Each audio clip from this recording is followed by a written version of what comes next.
Ration বন্টন দুর্নীতি মামলায় বিশ্বজিৎ দাসের 4 দিনের ইডি হেফাজতের নির্দেশ দিল আদালত।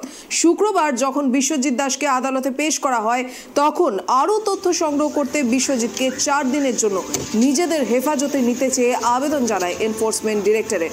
পাল্টা বিশ্বজিৎ দাসের আইনজীবী বলে ওঠেন, সম্পূর্ণ গ্রেফতারি অবৈধ।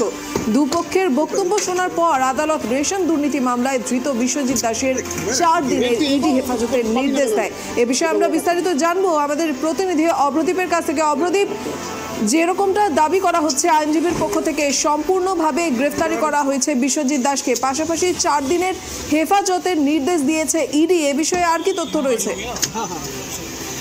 দেখো, একদমই ইডি হেফাজতের মেয়াদ শেষে গতকালকে বিশ্বজিৎ দাসকে পেশ করা হয়েছিল আদালতে এবং 4 দিনের যে ইডি হেফাজত বাকি ছিল সেটার দাবি জানান ইডি আইনজীবী এবং তার মেডিকেল চেক আপ করানো হবে বলেও জানান। বিশ্বজিৎ দাসের আইনজীবী জাকির হোসেন জানান যে এই গ্রেপ্তারি অবৈধ বলছি আমরা, ইডি অফিসাররা যাবে ধরে আনলে দুমদাম মামলা করে থাকে, এটা হয় না। আমার কাছে যে জিনিসগুলো পেয়েছে সেগুলো এই সম্পর্কিত মামলায় যুক্ত নয়। এই মামলায় কিভাবে আমি অভিযুক্ত হলাম। তার আইনজীবী এটাও জানান যে তার কাছে কি কোনো অর্থ উদ্ধার হয়েছে, সেটা কোথায়, সেটা সার্চ অ্যান্ড সিজার লিস্টে কি দেখানো হয়েছে। এই অ্যারেস্ট টোটালি ইনলিগাল।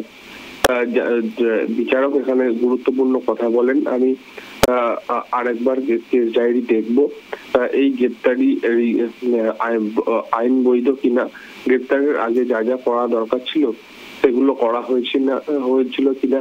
যদি লিগাল হয় তাহলে রিমান্ডে দেখা যাবে এবং সবকিছু দেখে সিদ্ধান্ত নেওয়া হবে। তার পরবর্তীকালে 4 দিনের ইডি হেফাজতের নির্দেশ দিলেন বিচারক। একেবারে ধন্যবাদ অপ্রদীপ। এদিকে রেশন বন্টন দুর্নীতি মামলায় বিশ্বজিৎ দাসের 4 দিনের হেফাজতের নির্দেশ দিল আদালত। শুক্রবার যখন বিশ্বজিৎ দাসকে আদালতে পেশ করা হয় তখন আরও তথ্য সংগ্রহ করতে বিশ্বজিৎকে 4 দিনের জন্য নিজেদের হেফাজতে নিতে চেয়ে আবেদন জানায় এনফোর্সমেন্ট ডিরেক্টরেট। এদিকে পাল্টা বিশ্বজিৎ দাসের আইনজীবী জানান এই গ্রেফতারি সম্পূর্ণভাবেই অবৈধ। দুপক্ষের বক্তব্য শোনার পরেই আদালত রেশন দুর্নীতি মামলায় ধৃত বিশ্বজিৎ দাসের 4 দিনের ইডি হেফাজতের নির্দেশ দেয় বলে জানা যাচ্ছে।